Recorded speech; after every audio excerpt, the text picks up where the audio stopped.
السلام عليكم ورحمة الله وبركاته. معكم السيد 07. هذا الفيديو عنوانه السكن الاجتماعي.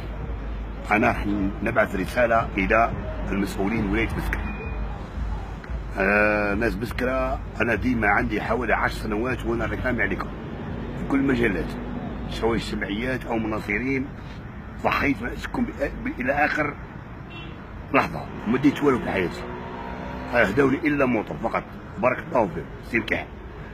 انا الرساله هذه اسمها مشكل تاعي انا راح نبعثوا الى والي الولايه بسكرة مكروم والى شيف سيكتور وكل رؤساء ولا رئيس دائره سليماني نحترمه كثيرا كابي الكبير ماينا سليماني، يعني رئيس بلديه ما شاء الله، وكل مسؤولين شيف كابيني وكاتب العام والمسؤولين في السكن ووزير السكن ورئيس جمهوريه بوتفليقه، كل من جهة رب العالمين.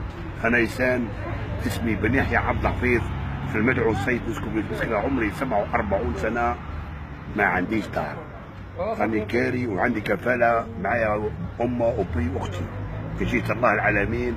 فأنا مش مع يديروا قرعة غاز ويشعلوا النار تعالوا يروحوا ويضرب على الطعام وكذا وشعل لي صوص ونقطع بالرزوار ويجي لي بومبي ويجي بيري ويجي لا بوليس. احنا ما نديروش، احنا نامنوا بالله الواحد القهار. اذا كتبت لي الدار الله اكبر الحمد لله، اذا ما كتبتليش الدار الحمد لله. عندي افئين هو الكبر. انا من جهه رب العالمين حبيت نستقر، كان الوالي يعاونوني او قلب السكن. سخسوا لي الجزائر كامله، سخسوا لي، ما عندي ارض، ما عندي رزق، ما عندي كلم، ما عندي والو، سخسوا لي الناس كل.